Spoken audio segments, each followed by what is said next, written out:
Your fault. Nope, no one else to blame but yourself.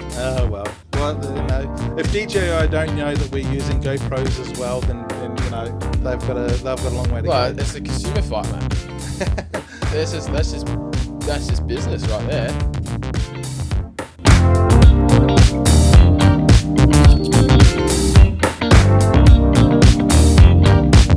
So we'll go through the standard introduction. So everyone, welcome today to Just Me Talking. Oh, look at this! We're even on camera over this side as well. Who's got the camera everywhere. up? Oh my god! Do you want me to grab it? I'll go for it if you like. Yeah, that'll be fine. I'll do the intro again.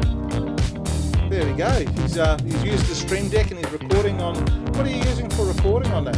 Yes. Oh, nice. Okay. Yes, I'm running from my mixer. I'm actually running just a headphone out into the front of the computer, so that it's picking up an analog but beautiful mix down. Yep.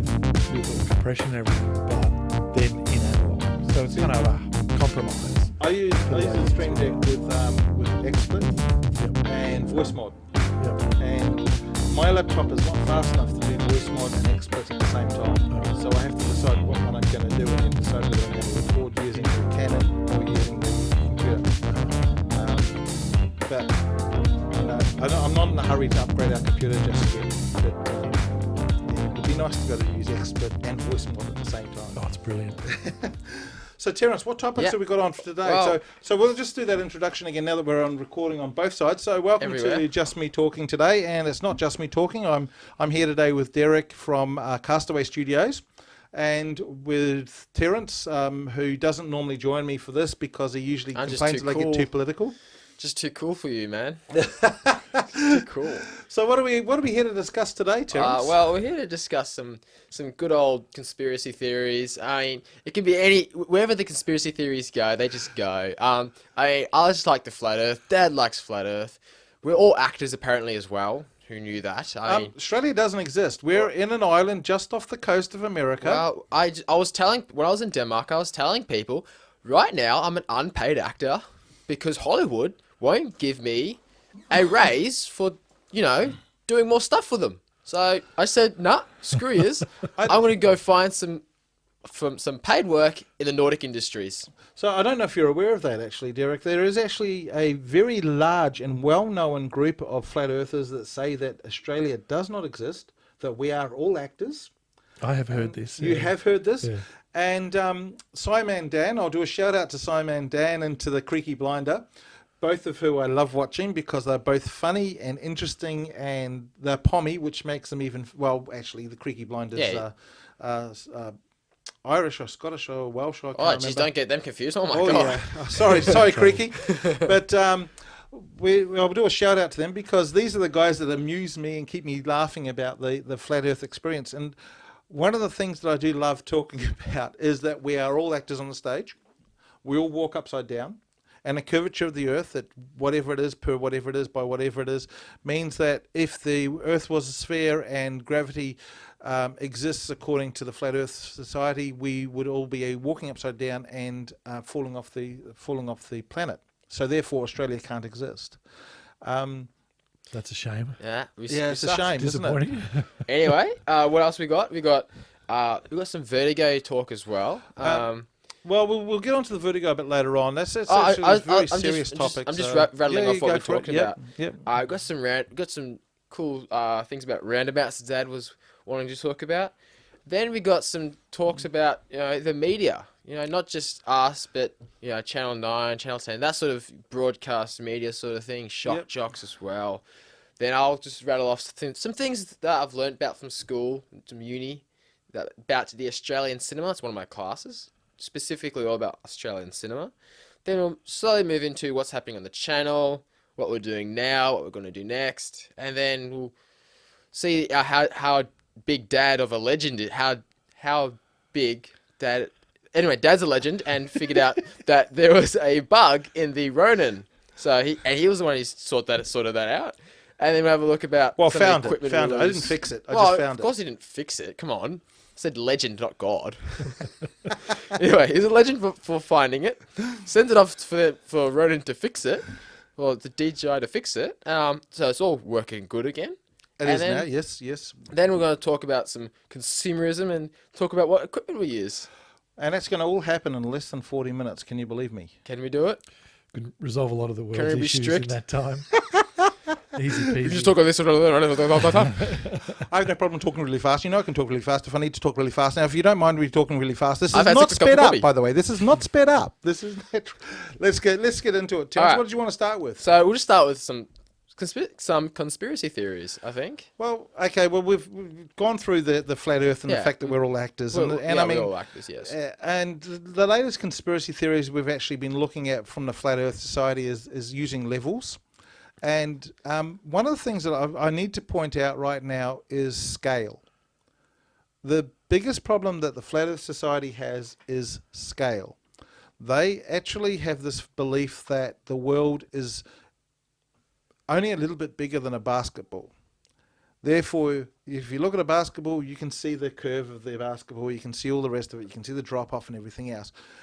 Their ability to think is that the Earth is not as big as it is, and therefore they can't see curve, therefore the curve doesn't exist. Now, the only thing I can keep on saying about this is that if you just want to know that the Earth is round, go outside, watch the sun go down. But there's another part to this too, and this is the funny bit. The other day I was watching some flat earthers, and they were in America. They were actually in Colorado, and they were driving up a hill. But as they were driving up the hill, they said that the hill curve, the hill was actually descending. Oh, Now- yeah, I remember that one, yeah. Now, apparently we all live in, all hills are troughs. This is actually a God. new conspiracy. All Why is it hills so are hard to troughs. bloody ride a push bike up it? That's my question. You bet me to it, Derek. Next Strong wind? next time one of these guys comes up with this theory that the hills are troughs and they go down instead of up, I want you to pull over your effing car, get your effing bike out of the back, We went PG-13 and all of a ride. sudden. We've gone PG-13, yeah, and ride down. I'm doing air quotes here, people. Down the hill, because I think you're going to find very quickly that your down is up and your up is down, and you're a bloody idiot. Upside down. We're in the upside down already, mate. That's We're in like Australia. Stranger Things. I've only seen season I one. saw season 1, I didn't see season 2 I haven't either. seen season 2. Have you seen season 2? Of course. Is Get it with any good? guys? I'm contemporary. Do you know what Yeah, we that's pretty good. Do you know what we watch at home? Repeats. Yeah. You know why? We don't have time to watch TV, so it's just background noise. Yeah. Except for Doctor Who. I mean, we'll watch Doctor Who. But Yeah, we'll we're watching Doctor Who We'll watch an again. episode during the night, and I won't even get to the... I'll barely finish the episode because I'll be so tired. I'm going to say something controversial right now. Oh, We did not and do not have the last season of Doctor Who, but we have all oh damn! the I was about to reboots. ask you where it was up to because I'm like to think I'm reasonably up to date with Doctor Who. I've heard a rumor that the new season of Doctor Who, I can't remember her name. What's her name again? Ah, The new Doctor. I've actually heard a rumor that they've recorded 2 versions of that season. yeah. I heard protect themselves. David Tennant was coming back, Just coming back, yeah. but they were still going to film with... what is her name? I can't think of her name either. But I've actually heard a rumor that they don't have faith that it's going to succeed. If you look at the biggest reason why we had a female Doctor Who was to provide us a strong female Jodie Whittaker. Jodie Whittaker. Whittaker was Oh, going yeah. to provide a strong provide a female strong lead. female lead. But I don't know how to say this politely, but if you go back into the Doctor Who's of old, and I'm talking way back to Tom Barker and before Tom Barker, John Pertwee. John Pertwee, we had strong female leads in every one of them. Even though they were called supporting actors, the females, all of John... I mean, all how many of the, times did the companion save the Doctor's ass? Yeah, exactly. So I'm not saying that we can't deal with a female Doctor. We gave it a go. We gave it a good go. Yeah, we saw the episodes. It's just the writing. Peter Chibnall just does not know how to write good stories. There was no rising confliction. There was no two sides. You know, do we really... I mean, I know we hate the Daleks. Like, the Daleks, we hate Daleks. And that's fine. We thought they don't were like cute. Cybermen, right? But we don't want to kill Cybermen because, you know, they're still people inside. Yeah. They're Borg, aren't they? Yeah. Yeah. Yeah, they're Borg. Effectively, they're Borg. Yeah. In fact, the Cybermen, when they came up with the Borg concept, they actually turned around and said they wanted to create Cybermen, but they couldn't go that far. That's why they left with the human parts to the Cybermen. Okay. To the Borg, sorry, originally. But I mean, look, this is the thing, and so we've gone back to reminiscing, watching the old episodes again, the old of the new, and we're currently back at season 4 of the reboot. Yeah, I mean, of course, every actor is going to bring their own sort of rendition of what Doctor Who they feel like it should be like. I mean, Jodie Whittaker did her rendition. You know, she was doing fine. She was doing fine. There's nothing outstandable, nothing that was that bad. It's just the problem I had with it was just the writing. It was just terribly written. Jodie was not the problem. No, the writing was the the writing problem. was the problem. Having a female lead Not a problem. not was problem not at a all. problem. No, No. of course not. Because Don't the be Doctor, silly. we know that he's just. He It doesn't regenerates. matter what he or she. Hey. It doesn't matter what body he's in. One day might come as a Dalek. Well, we know the Master came back. We know the Master came back as Missy. Yes. So Missy was the Master, and didn't even change her name completely. She was known as Missy during the episode, and we found out she was Missy the Master, and there was nothing wrong with that. It's not Jodie's fault that she's got shit writing, and I can only hope that they can actually fix this in the next episode, next season, because I really love Doctor Who, but I'm a traditionalist Doctor Who. I want to see story, I want to see conflict, I want to see resolution, and more than anything, I want to hear the Doctor say, "Run." You know, that did not happen not once. But did they have Jodie to get rid say, of "Run." Fam. They have to get rid of her saying, "Come on, let's go, Fam." No.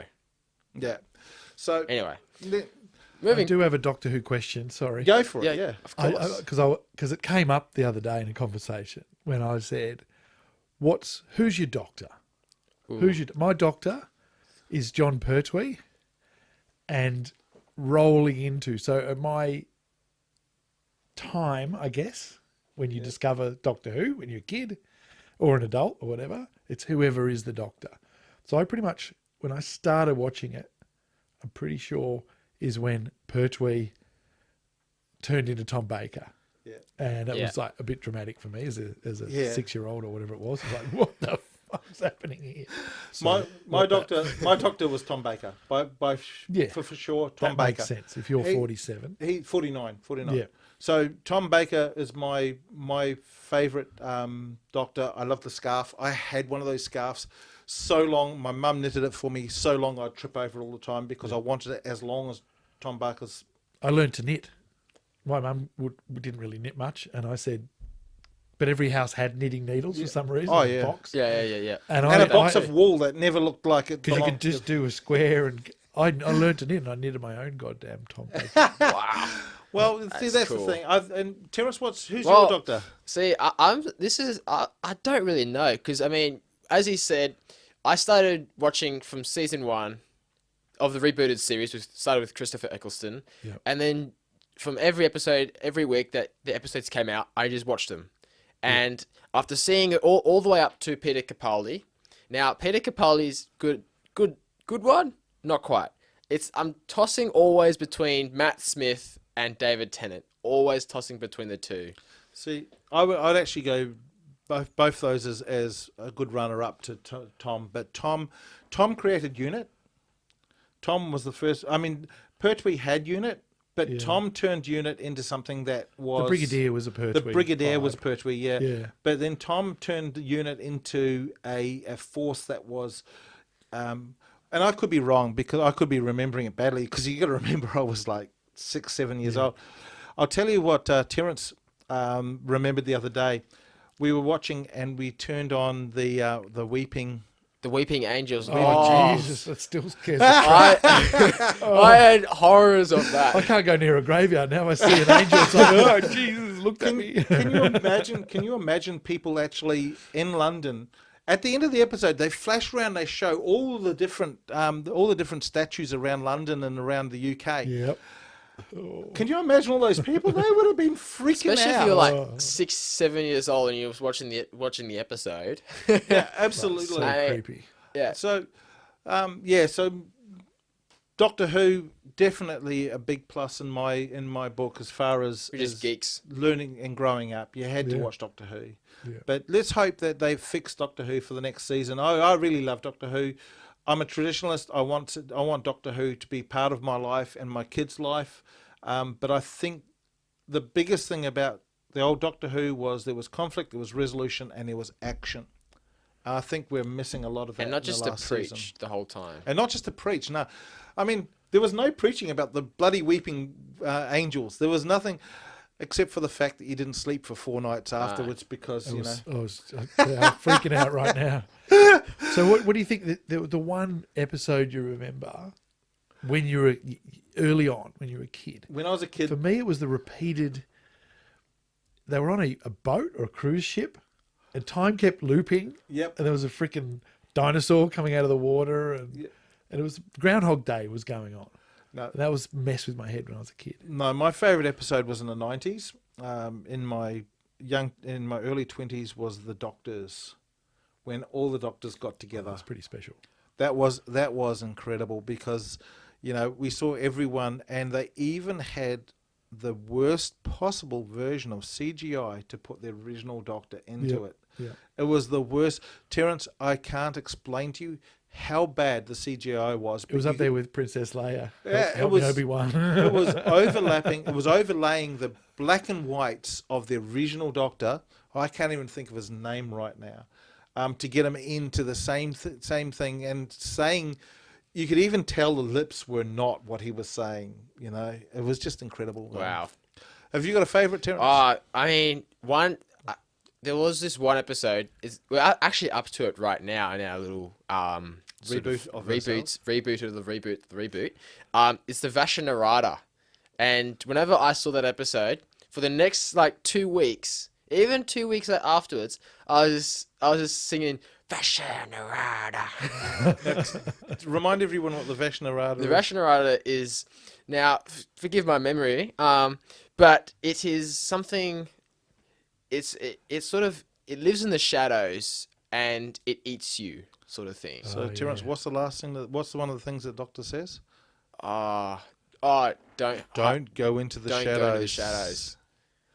So that's was another really that's s- another it was weeping really spooky. weeping angels scenario thing where for days after Terence went to bed with the light on. Fair enough too. We'd go and turn the light off and you'd wake up during the night and turn the light back on. Couldn't handle What's Vashnarada. next on the list there, The Terence? next thing, it's Vertigo. Vertigo. Well, let's have a quick chat about Vertigo. I think I told you the other day I've been diagnosed, Yeah. Derek, with Vertigo. Yeah. So I've got benign proximal positional vertigo, BPPV. I just want to bring this up, and it's really an opportunity for people to mention in the comments, to let us know, to get in touch, to reach out even, and let us know how you deal with vertigo. Now, with myself, I'm having a rough time at the moment, and sometimes I wake up in the morning and I have absolutely no issues all day, and sometimes I wake up in the morning and I think to myself, when can I go? When should I go and lie down again because I'm not feeling up to it? It's not like some people have turned around and said to me, "Oh, you've got like chronic fatigue." No, I've got all the energy in the world. I just can't use it. And I really feel that I'd like to know from other people what they do to deal with vertigo and how they handle it. It's something that I can't even explain how deliberating it is. It's just, it gets to the stage where you just don't want to do anything by moving around too much, but you want to do something. So, repeats a Big Bang Theory. Yeah. Well, the first thing comes to my mind is I've only in the last few years even understood what vertigo is because a friend of mine has it. So before that, I thought it was fear of heights. Yeah, And a lot of people do. Yeah. That's actually the actual word for fear of heights is acrophobia. Yep. Acrophobia is a fear of heights. It's when you go up the top of the Empire State Building, you look out over the edge, you suddenly go, whoa. Now, acrophobia is your fear of heights. Yes. The sensation you get is vertigo. Right. So vertigo is a sensation of the whole world moving, spinning around you, or you spinning inside your world. But either way, it's an imbalance in the inner air. Yep. Now, I just want to let everyone know that I'm not suffering like I'm going to die tomorrow. I'm not actually in a stage where I can't do things. And I'm certainly not, mentally, I'm not suffering like a major issue. But what it does mean is that that feeling of nausea, the feeling of floating, does happen. And that means that you're sort of left with taking some drugs, some really good drugs out there to take, and they're addictive. So you've got to be careful. And my doctor knows that I don't like taking drugs in the first place. So I'm lucky in that respect that I can actually get the drugs. But the feeling that I get, and I can tell you right now that today at 9:30 and this morning I was editing a video, and I was editing it one eye open. Now this isn't a Tom Cruise thing. It's not both eyes closed, or it is a case that I was sitting here with one eye, then the other eye, then the other eye, because having both eyes open was actually giving me a dizzy feeling watching the screen. Yep. But I would not stop working on this video because I want to get it up. So it's not a case that it stops me at this stage. But there are people out there that do suffer, and I do want you to reach out and let us know what you're doing and how you're dealing with it. It's a serious issue, and it's something that seems to be going on at the moment. I can tell you the best research I've done, and I don't believe in Dr. Google. Yeah, I had some Dr. Google the other day, and I realized I needed a new liver. So. Well, I done some Dr. Google the other day. 3 clicks later, I was clinically dead. So where did this Vertigo doctor take you? Well, it took me to the Mayo Clinic in the US, and the Mayo Clinic's reasonably trustworthy, I think. And it also took me to a Wikipedia page that's got a lot of references. And I don't have a problem with the Wikipedia as long as it's got reputable references. And what it really ended up with was a list of foods that I know are my triggers. And we already know that I have a lot of food triggers that do cause it. One of those triggers at the top of the list is something that, as a Melburnian, if I gave up, I would be thrown out of Melbourne. Oh, that's just coffee. That's just coffee. Don't worry about it. Just deathbed first. Deathbed. What's the next one, Dad? Oh, well, dizzy forever then. Well, one of the other ones we found out, which was thanks to a dietitian, was actually wheat and chemically bleached wheat. Which means that I can eat the cheap Chinese bread that you get from Coles and Woolworths, but if I go out and eat some nice bread like Abbott's bread, no, not a sponsored ad, I can't eat it. I get dizzy and I feel shit. Hang on, from the posh bread? From the posh bread. The Why is Australian-made posh bread using Australian-made wheat, because the wheat is chemically bleached. So I won't even, I'm terrified of eating even the rye Abbotsford bread these days, because the white bread makes me feel so bad. I'm too scared to eat anything from Abbotsford at all, which is really sad because they make nice bread. But what can you do? It means that... What about spelt? I've started cooking with spelt flour. I don't know a great deal about it. I'll give it a go. I've been told to use organic stuff and other stuff instead. But we used to make our own bread. And I used to go out of my way to go to Coles and buy that cheapest, crappiest looking, pre-packaged flour. And it used to make the best bread for me that I never had any issues with. There are other triggers that I know are out there. Certain herbs actually trigger me with a different thing. I'm allergic to certain herbs. But I want to know from other people what other triggers that they suffer from, and what... I can't ride now at night with lights in front of me. Now, I thought it was flashing lights, but it's actually any bloody light. If there are... I went out for a bike ride with the guys from St Kilda a few months ago, Monday morning bike ride, and was sitting at the front, and Michael done the right thing, came up to me and said to me, "Edward, about time you let someone else go up the front, have a break." So I went halfway down the peloton, started feeling a little bit queasy, went to the back of the peloton, started feeling even more queasy, and fell off the back. And the guys waited for me for ages to come up to them because I was feeling out of it. Fell off? No, just I fell off the back of the peloton. That just means it means drop he behind. dropped behind. Yeah, dropped behind. Sorry, I should say that. Dropped behind. And the guys waited for me to catch up to them again. I caught up with them, and they asked me if I was okay. And I said, "Yeah, I'm fine now." And off we went again, at the back of the peloton. Lights got to me, and I raced up the front of the peloton and said, "I'm going home." So I know that lights can be a trigger. And it's not flashing lights, because a couple of weeks later I went out with another group and I said, can you guys all not have flashing lights on? They all put solid lights on, and I was like, 10 minutes later, I'm out of it as well. And I had to cut my ride short. Wow. So, That's amazing. What did the doctor say about that? that was actually the catalyst. They found out that I got vertigo. At first they were going, okay, was it flashing lights? I said, actually, no, it's not flashing lights. And they said, okay. And my doctor turned around and said to me, okay, we're going to look at vertigo. And they started treating me for vertigo. That's after going through the head cardiologist at St. Vincent's and finding out that I got a 25-year-old heart. Don't tell the bastard I stole it. And all these other things that I've gone through. And I mean, the other day on Saturday, Terence, Sunday, I had to call the ambulance down because I suddenly started feeling extremely ill. And they came down, and the first thing they said to me after the first 5 minutes of talking to me was, are you suffering from a vertigo episode? Wow. Because my heart rate dropped. How good are they? They were very good. Heart rate dropped to 48, but my BP was 190 over 108. How's that possible? See, I doctor Googled that day. What did Dr. G And say? Dr. Google said then that I was actually about to die. Jesus. It actually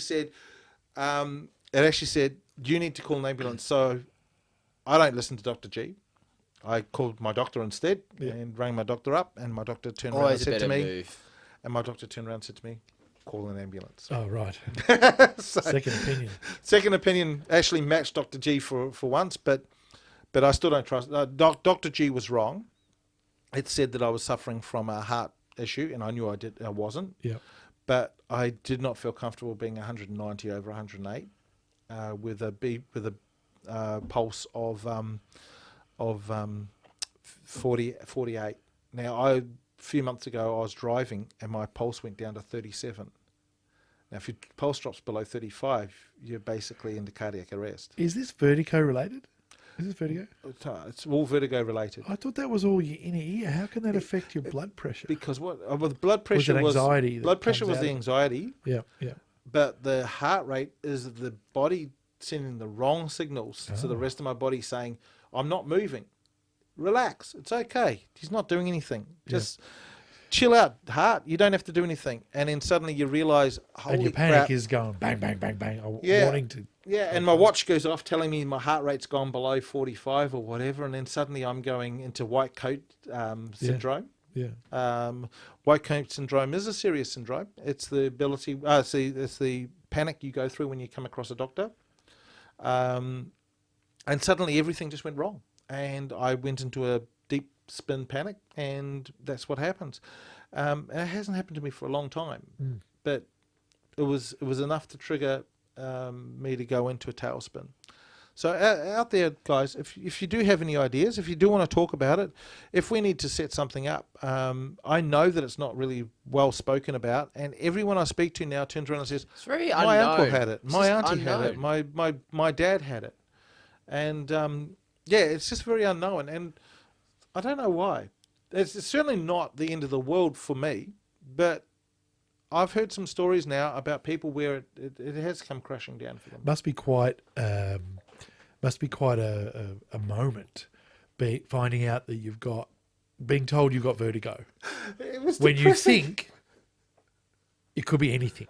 You think, have I got a brain tumor, or am I having aneurysm, or am I having a coronary, and all that sort of. I've been there, and you go, what's happening? What's happening? And 70% of the symptoms are coming from a panic attack, and the other 30 are coming from something. Yeah. And then they tell you it's vertigo, and then they explain what it is, and we're all learning now. I'm learning now more and more how serious it is, but not dangerous. Not dangerous at all. Right, Not exactly. dangerous. So does that help calm you down a bit? Like, you go, that's a relief. Well, and irritating at the same Well, I time. mean, now you just know that after all those years, umpteen years of struggling to find out what it was. I mean, it was not a heart, but people thought it was a heart. So, but the only way that the doctors will have peace of mind about yourself is whether they go through all the testing and all the stress, actually stress because of the stress of the heart, pun intended. And then once they realize that, oh, it's not that, let's find something else. And then it was that they did think it was just completely dietary related.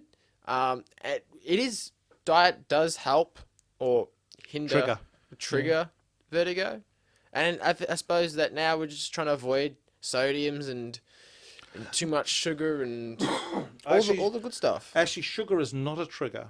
On all the list, sugar is not a trigger. Well, sugar's healthy. So I should just eat sugar. Yeah. maybe? Go on, just follow follow that Adelaide cyclist who just who's on YouTube and just loves just putting sugar on stuff. It's the scary thing is the sort of things that is a trigger is your coffee, your salt, your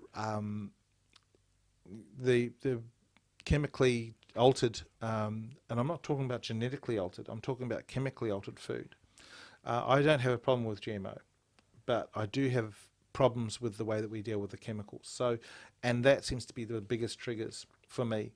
And once we sort that out, and even now that I know what the triggers are, I do feel better. I don't panic as much. But we need to really resolve those into a long-term solution. And yeah, you better check, Terence, to make sure that camera is, because we've just gone past 30 minutes, so that camera might have actually stopped. Yeah, let's have a look. So, Do worst you want comes to cameras worst, we can do started linear. you've- No, we're all right because I can get a linear shot from this. And I've got a bit of that too. Also, I've got the Canon M50. Yes, we've got the Canon M50 with us as Oh, well. I love that guy. And Yeah. it just rolls over and just drops another 30 minutes, one after the other. Oh, our one stops. No, Oh shit! I mine wonder. just it rocks on. Was it still working? Oh no, it is recording now. Definitely recording now. Okay, but did it stop? I'm not sure. I just pressed the button again and then Off it went. I think maybe just the monitor went off. yeah, I think Yeah. the monitor just went off. Yeah. Okay, so yeah, I think we've talked enough about Vertigo. I know that I don't like talking about it too much, but I think it's something that we should be talking about. Yeah, in and the everything public. like that. Yeah. If I'm going, oh God, is this it? I breathe in for 3 seconds, hold for 1, breathe out for 4. You see, And 5 minutes later, all I've got left is the actual symptoms of what's wrong, whether I'm haven't had enough sugar or whatever it is, and I haven't got the other ones, which is the panic attack kind of vibe. see, I can't do that I have with to Vertigo. back it down. No, not to take away the vertigo. No, just yeah, all the yeah. associated fears. But the biggest problem I have is I used to calm down during the symptoms. Yep. And after I learnt what it wasn't, after I learnt, we hadn't actually diagnosed it yet, but we knew that I was panicking, which was making it worse. So I'd calm down and calm down and calm down and calm down. And then my heart rate would go bump, bump. And suddenly I knew that I'd actually calmed down too much and my Yeah. body was sending the wrong signals. And then I'd have to get up and start walking around. Yeah. And one of the jobs I was working at, which was over in Richmond, and the guys used to look after me pretty well over there. And I didn't know that it was vertigo in those days. We had sort of thought it was a heart condition problem in those days. And I'd say, Edward, don't go for a walk. Sit down and lie down somewhere. And of course, that would have been the worst thing for me to Yes, do back then, yes, because definitely. it could have actually caused my heart to go too low. But luckily, one of the guys I used to work with, Raymond, used to say, "All right, come on, let's go for a walk," and we'd go for a walk, and it would come good. Wow. So let's have a discussion about it someday, Yeah. people. Let's get someone in that knows about vertigo and actually have a talk about it sometime. What else we got on this? Next is roundabouts. I'm not quite sure what roundabout. it was. We but- were talking about roundabouts earlier today. Ah, okay, that's what it's in relation to. I was in the car. He yes. said we're talking about roundabouts. I'm like, okay, I'll write down roundabouts. Actually, one of the guys, and I'm going to look up his name right now because although I keep on thinking it's Ben, but it wasn't Ben that brought this up. This is a counsellor over in Perth, Reese Harley. There you go. I didn't even have to look up my phone in the end.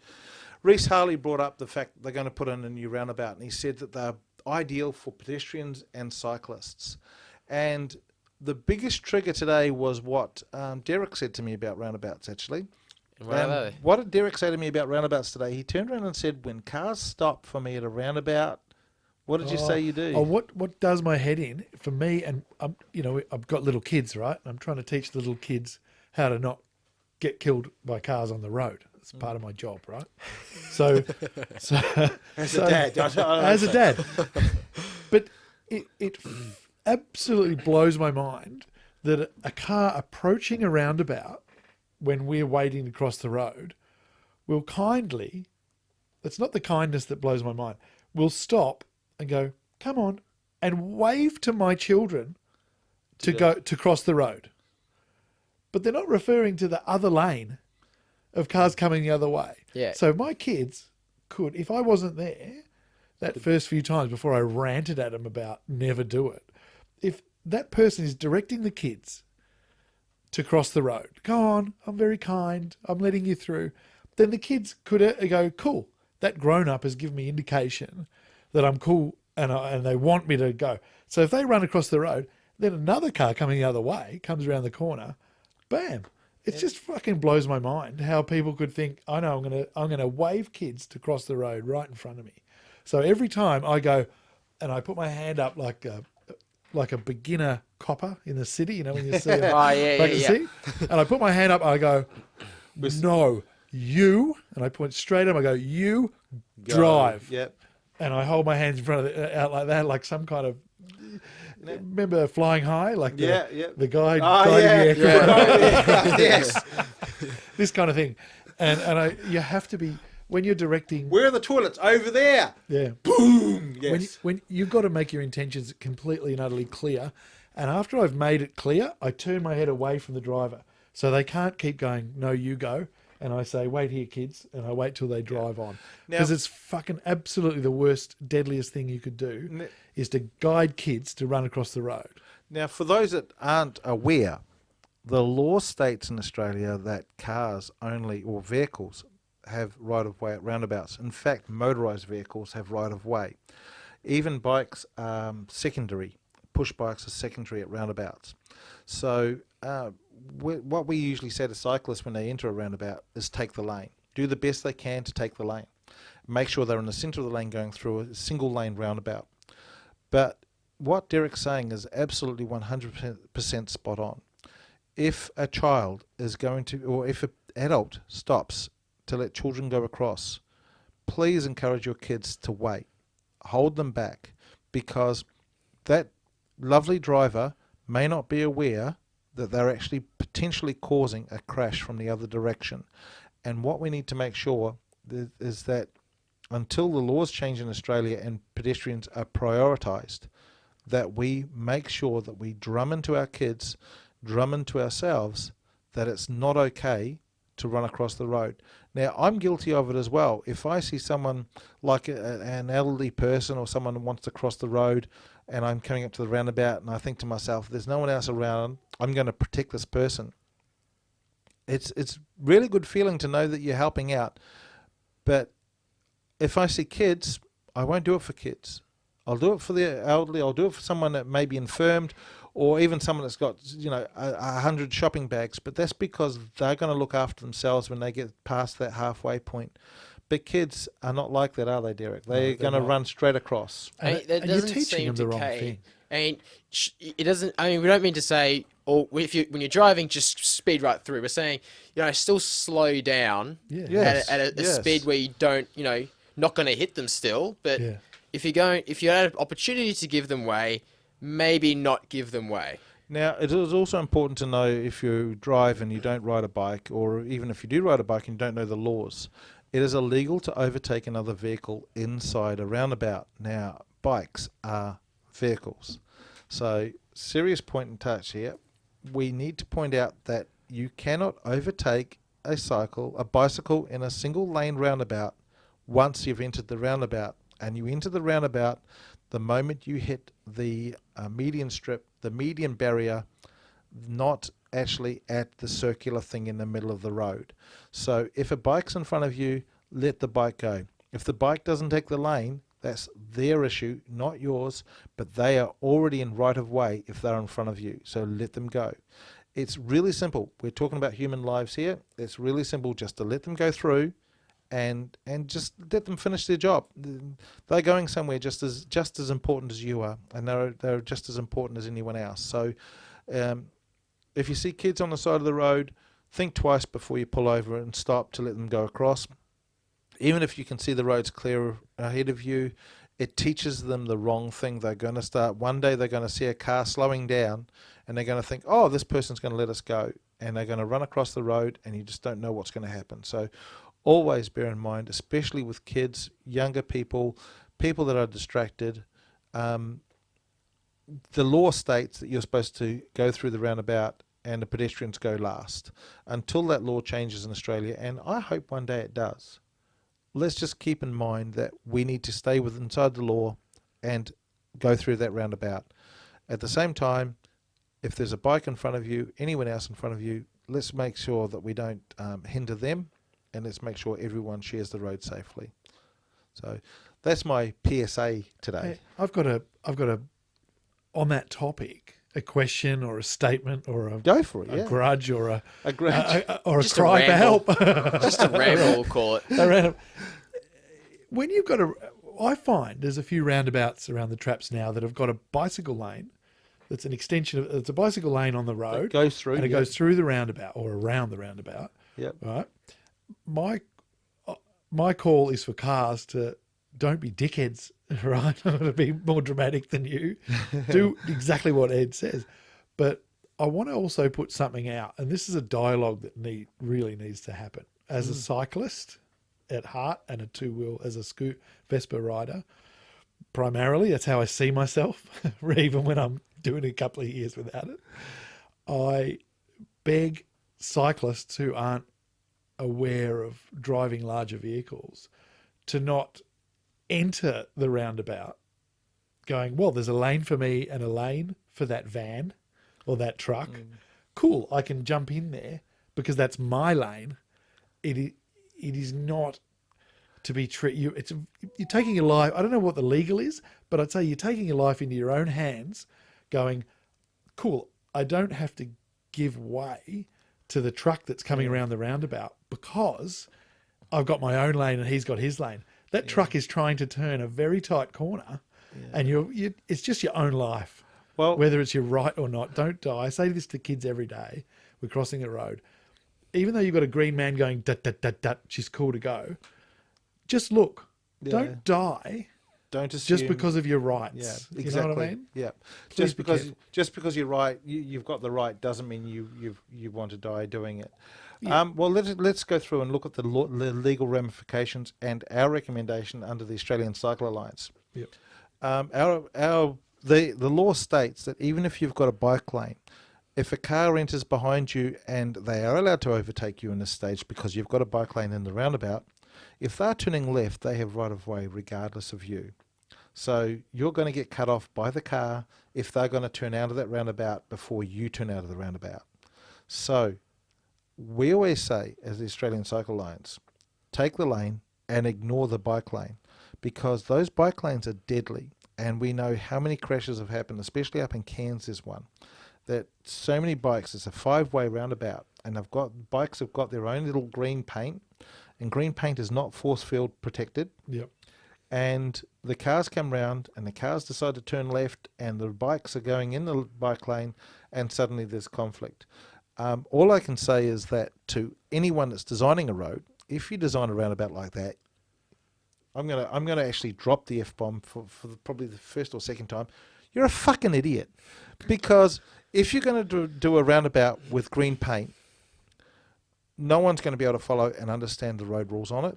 And even when they do the road rules as best they can, someone's going to fail. And I'm not going to say someone's going to fail soon, because there have been deaths on these roundabouts. There's been a lot of injuries on these roundabouts. And Derek, you're right. People don't know, and it's a dialogue that we can explain 1,000 times over, but riders go, I didn't know that he was turning left, and they probably didn't. And a driver goes, but I've got right of way. Well, you have got right of way. Doesn't mean you should have taken someone else's right. Because Queenslanders, they indicate to leave a roundabout. Correct, yes. We don't. No. We don't. I don't think. Do we even indicate to go into one? We're supposed to indicate to turn right. Yeah. But or to do a U-turn in a roundabout, bearing in mind that in Victoria, I think it's still illegal to do a U-turn in a roundabout. Is that right? Yeah. No, it was legal. No, you can. It's now legal? Yeah, you can. Yeah. I know it was. You can't do the full Griswolds. Yeah, go the round old and round. Grizzles. No, we had this. This is deja vu. No, I had a look. You're right. We are allowed I think there's still some states where you can't do a full roundabout, but as long as you don't drift, it's all good. No drifting in roundabouts, please, Boring. people. Unless the roundabout's got the capital, state capital, other country's capital in the middle. Oh no. Even Canberra, don't do any drifting around roundabouts. Believe me, you'll have the AFP chasing you. But yeah, you're right, Derek. It's one of those things where they are the worst designed roundabouts. Any engineer that puts one in place is a fucking idiot. The best roundabout you've got is actually not far from here.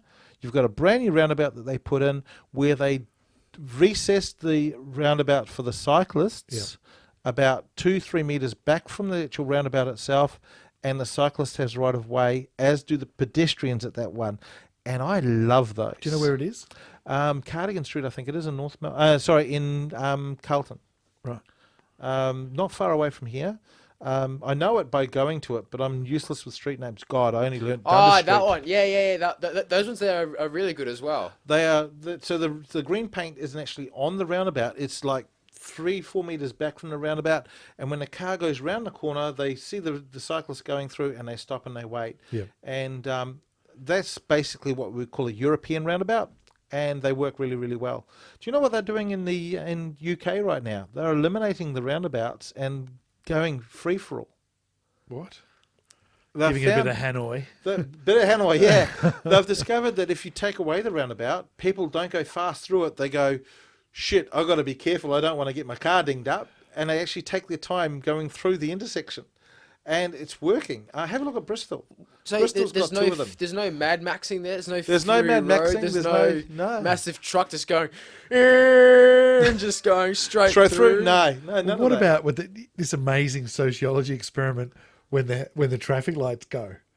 Well, And people sit there and only the brave. Yeah. The, No, the I gutless never go.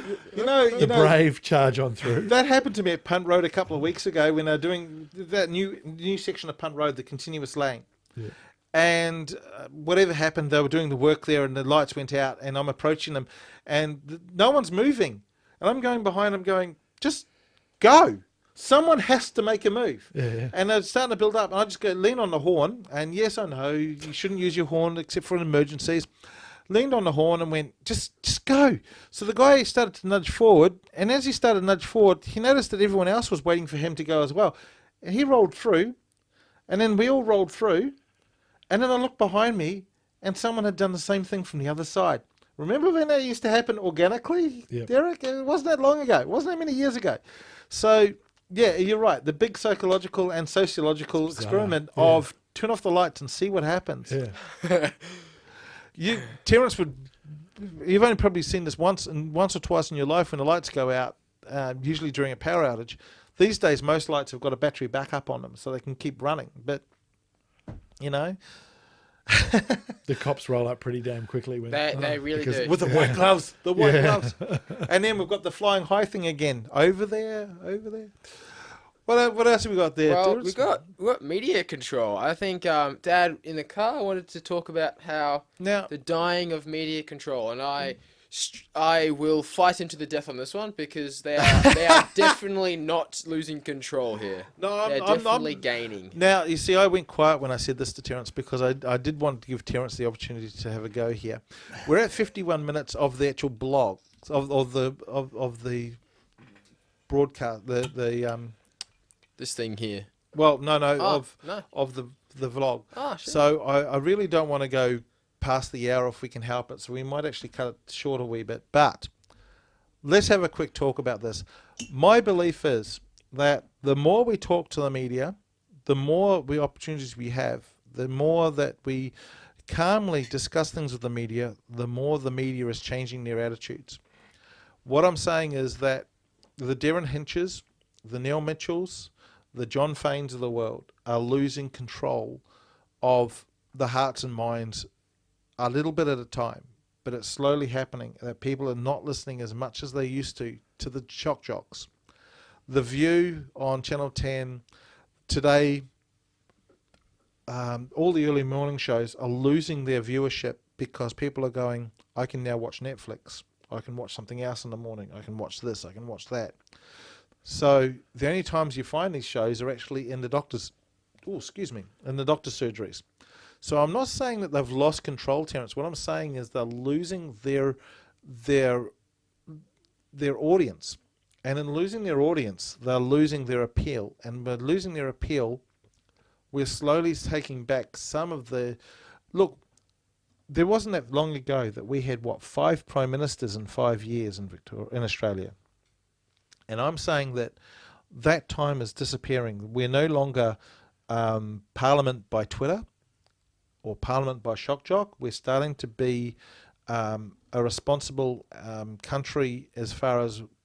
Okay, I'm not a fan of ScoMo. Let's be honest. He doesn't like active transport. I went for a bike ride with Tony Abbott, who turned around and told me that he can't understand why everyone that's riding to work down St Kilda Road isn't in a car. Because, surely they could afford a car. No, he's just thick. He was just thick, He's yeah. just thick. Our worst cycling advocate ever was a cyclist. No, we don't mean thick in a good way. We mean thick in the head. So, but I'm saying that having stability in our government for the first time in a while, not that he's been there a whole year yet, I should add, but He's Stephen Bradbury, let's face it. yeah, well, He didn't even expect to be in power. no, that's true. It completely That's went actually haywire true. thanks to Rupert Murdoch. So, Even Murdoch gave up on him before that election. well, that's true, and I mean, Labor lost the unlosable election, and sorry guys, I don't follow any political party. I follow who's going to look after me best. And this last election, I thought that Labor would look after me best, and the election before that, I thought the Greens would. So I follow whoever who I feel will look after me, and I don't follow the party leader. I follow the people that I think are going to represent me best. That agenda list that they have, because the party, the person who's leading that party, as we surely know now, can easily, definitely change. The thing that matters is that they're what they stand for. I mean, Yep. So basically, what we're saying here is, what I'm saying, Terence, and you can rebut, and I'd love to hear Derek's point of view on this as well. But as we start to go down to people being able to take back the control of the media and actually speak up and have a voice like we're doing right now, the shock jocks and those that are out there that want to make things hard are losing their grip on the audience. And the best examples of that is in the more what can we say it? How can we say it? The people that don't get stuck with just listening to radio all day. So we still have got the bogan redneck that listens to 3AW all day, and they still get sucked in by the falseness of the shock jock. all of Queensland. And all of Queensland, yes. Sorry, Queensland, you can still float off if you want. We don't need you. Destroyed our reef. But as far as the normal shock jocks of Neil Mitchell's and that, I mean, Neil's changed his attitude on a lot of things over the years. Whereas Darren Hinch has gone more stale and more dried up and more pruny than anything else. And what's Darren Hinch discovered? He's lost his audience. Anyway, now he can talk from a seeing and, what I see is what's happening. I'm going to talk from more of an academic standpoint and talk about communication theory. So we'll see, viewers, let's see who's right in this case. I've already closed my eyes and gone to sleep.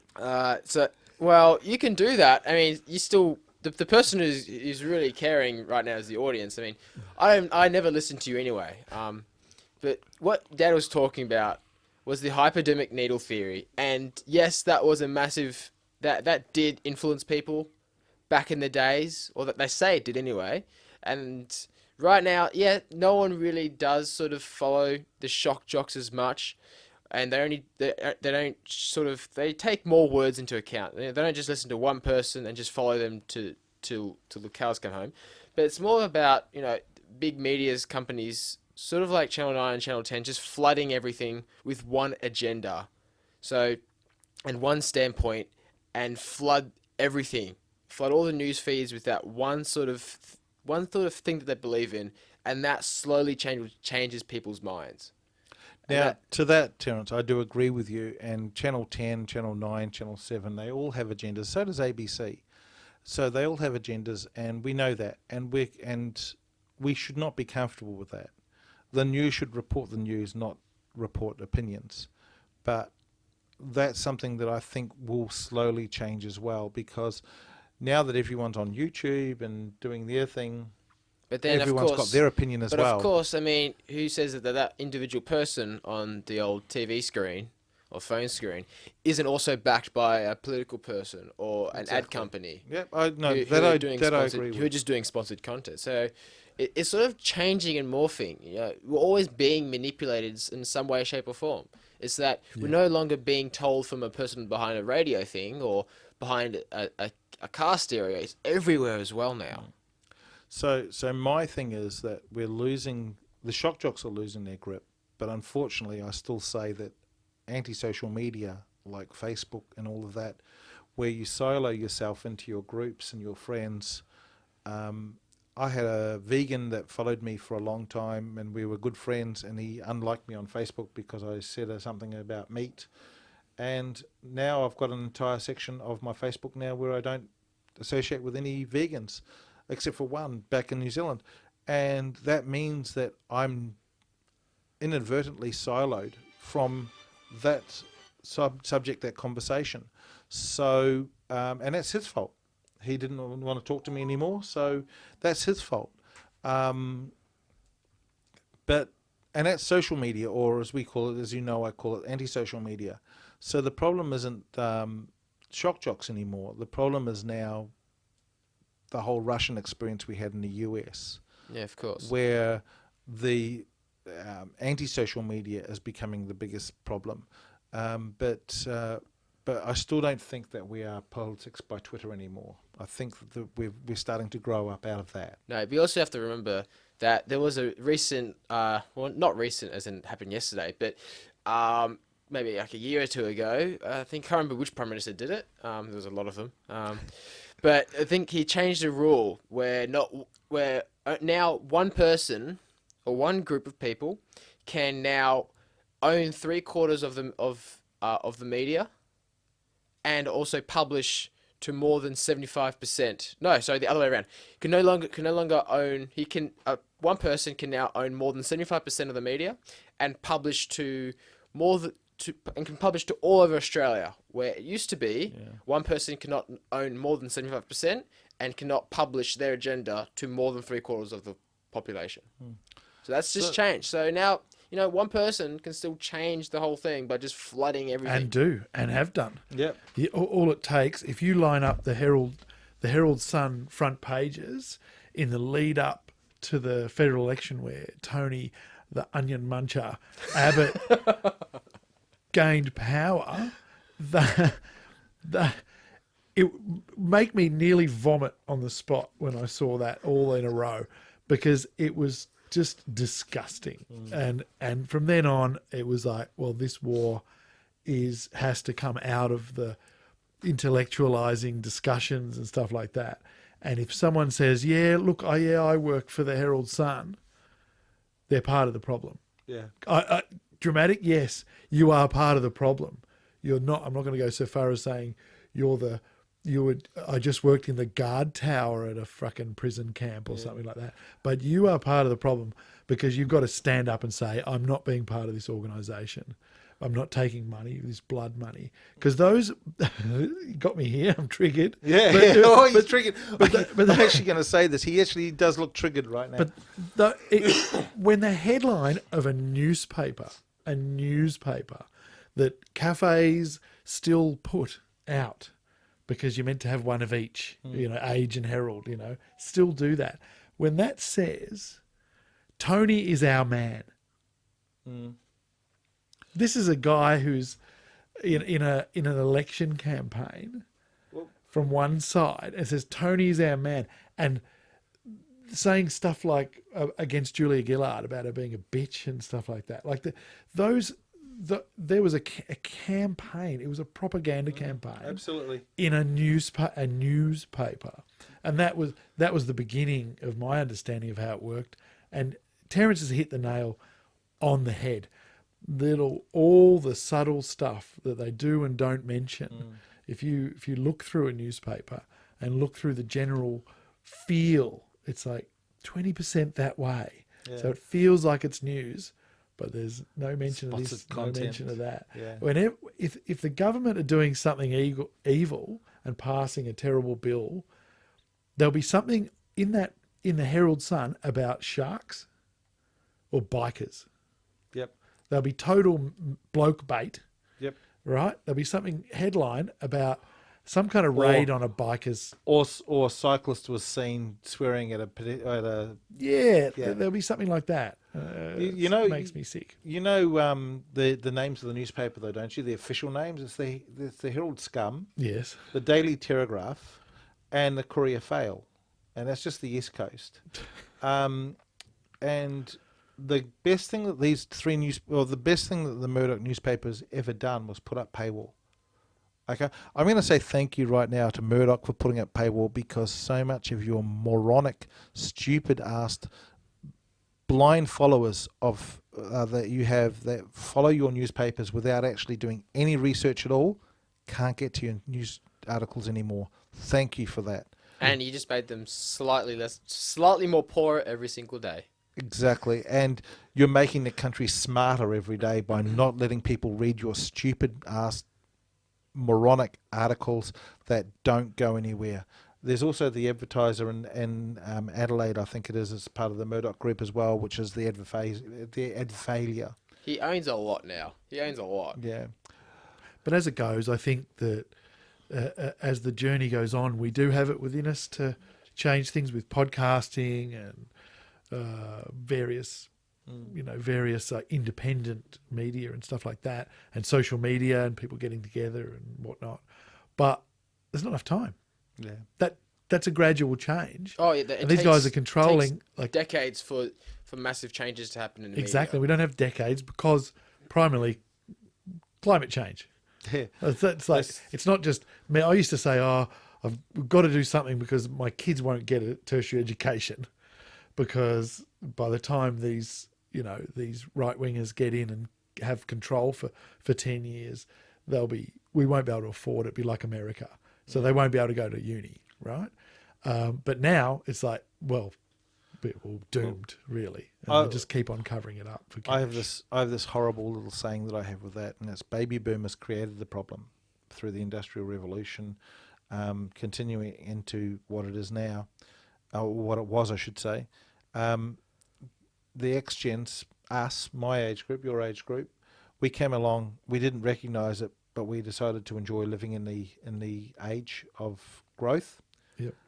The millennials came along, recognised it, saw it, and bitched about it and complained about it, but didn't actually do anything about it. They did recognise it though, and they did find it, but they didn't do anything about it. And we're leaving it up to kids my sons and your kids' age to actually solve it. The Gen Zs, the other ones that are going to actually have to figure this shit out. They're also going to cop some new medical conditions, mental health conditions, climate anxiety. Like, but you want to say to kids now, you're going to have to instinctively. I want to say to my kids now, you're going to have to grow up and save the world. Now, but it's quite a thing. Don't forget, Derek, we grew up in a nuclear bomb. Yeah, but we didn't feel like we had to fix it. No, there was that's no true. way of fixing that's it. true. Yeah, it's going to happen. So we grew up thinking any day now we're going to get bombed, and we had no control over it. And now the Gen Zs are going, any day now or any time soon, we're going to lose our place as the head species on this planet. Yep. And what are we going to do about it? And they're going to go through that climate anxiety, absolutely 100%. But the X's, what we've got is a mistrust of the panic, because we grew up with all those bloody documentaries we grew up telling us about, who was that guy predicted Nostradamus and all that. Even South Park, they told us we're going to die any minute. Yeah, even South Park got it wrong. South Park made an absolute joke out of Al Gore, Dad. Al Gore, yeah, and his Man Bear Pig.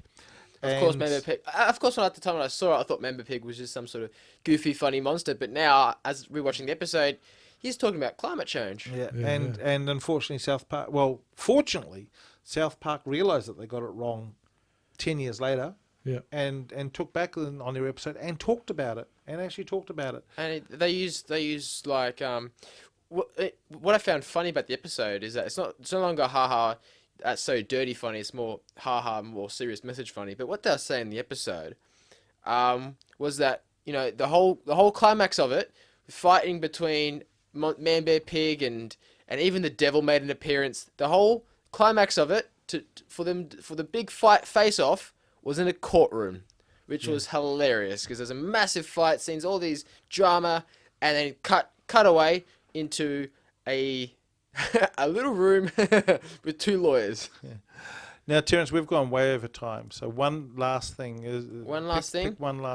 I think we could maybe just sign it off and just mention what I'll say next time. Maybe next time will be just us talking, which doesn't really make sense. I don't like it. I don't like just us talking. Maybe one of us. You're not joining my bloody playlist, mate. Well, I'm not letting you on my playlist. You've got your own bloody I'll make my playlist. own There's playlist. Yoko over here. Talking of this, we will actually talk about our playlist. We've got a brand new playlist now for Temple, Sonic Temple. So definitely go over and check out the Sonic Temple playlist. Terence is now doing a daily... Almost daily vlog. Whatever I'm filming, I film, and I'll try to get the... When I have enough to film an episode, I'll put it up. And I just thought I would just let you all know what we're currently using in our equipment, in our weapons these days. So we've got the M50 mirrorless Canon camera. Absolutely love it. And Beautiful. Derek's got one as well. He's loving his one.